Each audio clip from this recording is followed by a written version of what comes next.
Hello, friends. Why do men buy electric lawn mowers? So they can find their way back to the house. Be sure to subscribe to my channel. When I was 8 years old, both of my parents worked full-time. My dad was predominantly on the third shift at his job, and my mum was an elementary school teacher. We lived literally right up the road from my grandparents in a very small town. It was getting close to my 9th birthday when I contracted strep throat and scarlet fever. I was severely sick, could barely speak, had the first case of cold sweats that I remember in my life, and could barely pull myself out of bed to even use the restroom. I was absolutely miserable, and of course, being as young as I was, I didn't take the pain very well. My poor mother was at a loss of what to do with her working and my dad needing to use daylight hours to sleep. The first day I was sick, perhaps it was a Tuesday. My birthday would fall on a Friday. My dad stayed up most of the day with me, made me food, let me sleep in his lap on the couch, wiped my forehead down, made sure I took my medicine, etc. But on the second day, my grandmother had called and offered to let me stay at her house so my dad could sleep. He said yes and woke me up round 7 that morning to drive me up to her home.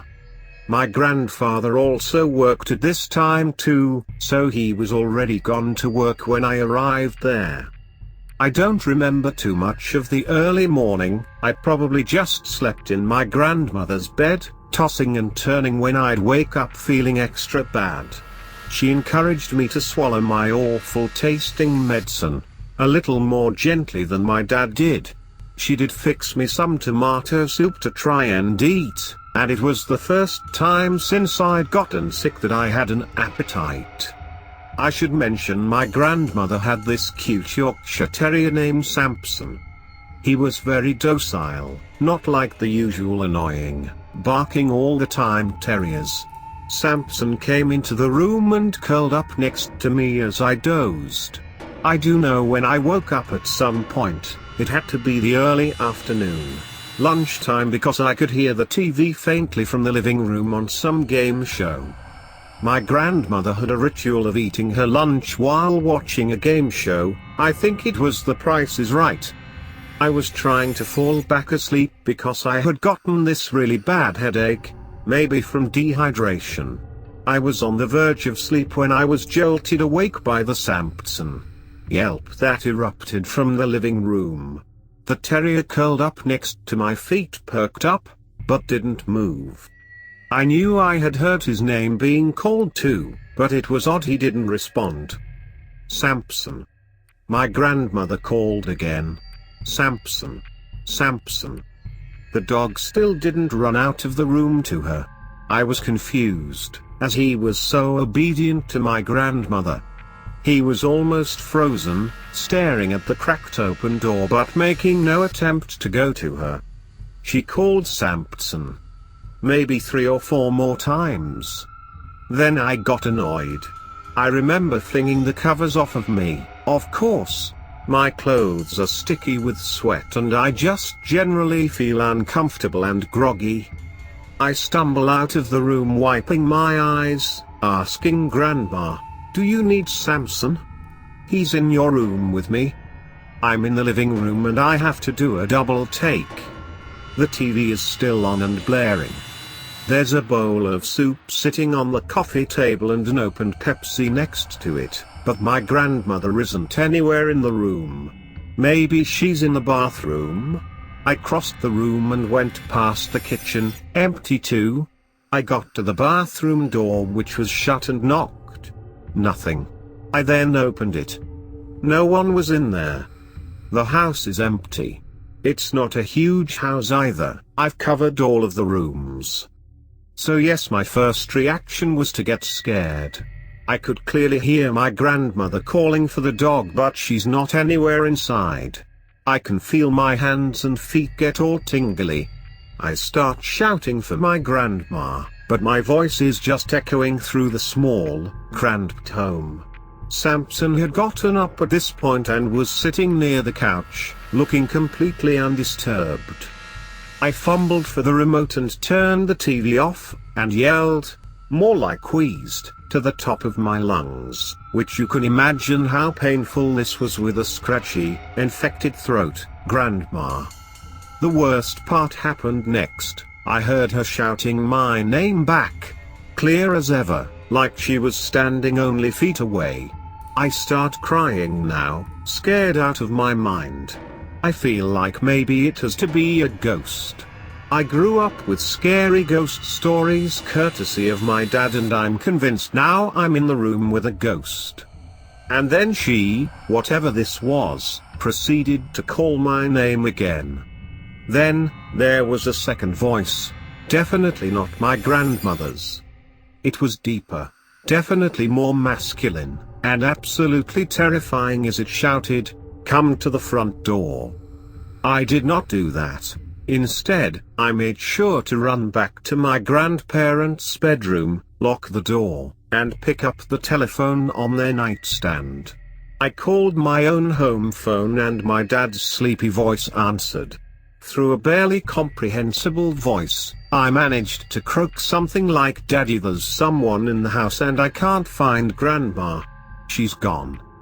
My dad, of course, said he jumped out of bed, grabbed his Swiss Army knife he kept in a drawer next to the bed, and ran down the road to the house in his PJs and bare feet.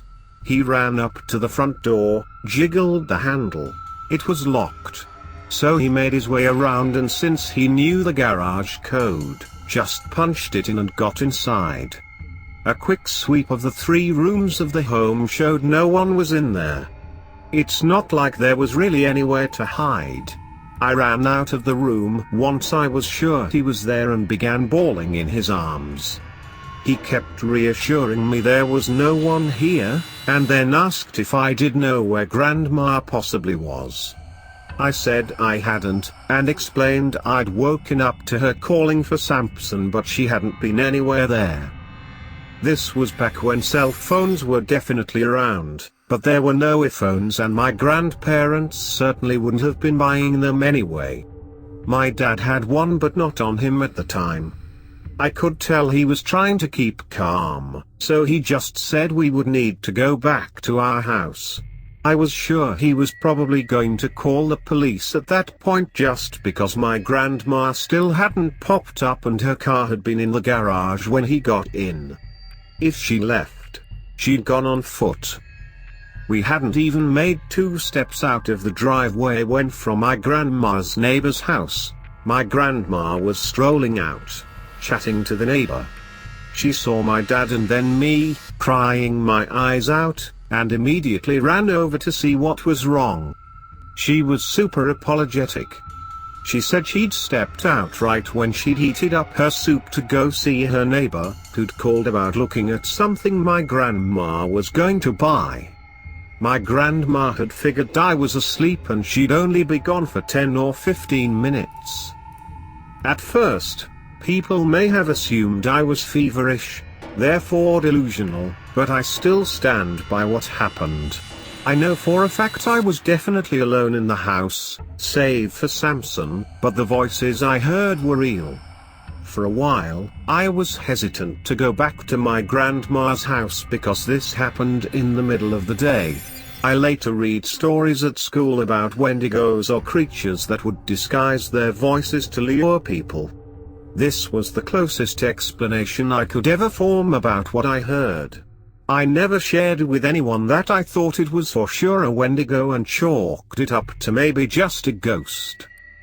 I'm close to my 20s now. Last year was the first time I shared this story fully to my grandpa, who used to just say the fever must have made me had bad dreams. We were sitting on the front porch of the house, smoking cigarettes and exchanging anecdotes. When I finished telling him, for the first time he looked sort of disturbed about it. He finally put his cigarette out and just stared out into the road. Then he cleared his throat and looked over at me. "You know," he said slowly, "some funny things used to happen around that time. In the middle of the night, I'd wake up to take a piss or something. When I'd first sit up in the bed, I could hear your grandma sleeping away, snoring. He chuckled, but his face grew serious again. Anyways, I'd always hear her calling for the dog. I tried to look calm, but my voice still shook when I asked him even when she was sleeping. Sleep talking? No. He shook his head. I heard her calling from outside, maybe the living room. I dunno, honey. She'd call for the dog, she'd call my name. All while she was really sleeping next to me, sleeping like a baby. Have you ever told anyone? No, I don't wanna scare her. She's really scared of ideas like ghosts and stuff. That's why when you were younger and that thing happened, I told her just to remember you'd been sick, fever and all. Probably having nightmares. He looked gravely at me. Don't repeat this to her, please, honey. She's really not the type to be scaring. Of course, I wanted to cry. I had this itchy, creepy feeling suddenly about being at the house. Grandpa, do you still hear it sometimes? Oh yes. He was now reaching into his breast pocket to get out another cigarette. Every night, but you just gotta remember not to do what it says. Even the dog figured it out. If it says to come to the door, you stay away from the door. If it says, I dunno, come here, you just stay still in the room until it quits calling. With that, he asked to borrow my lighter again.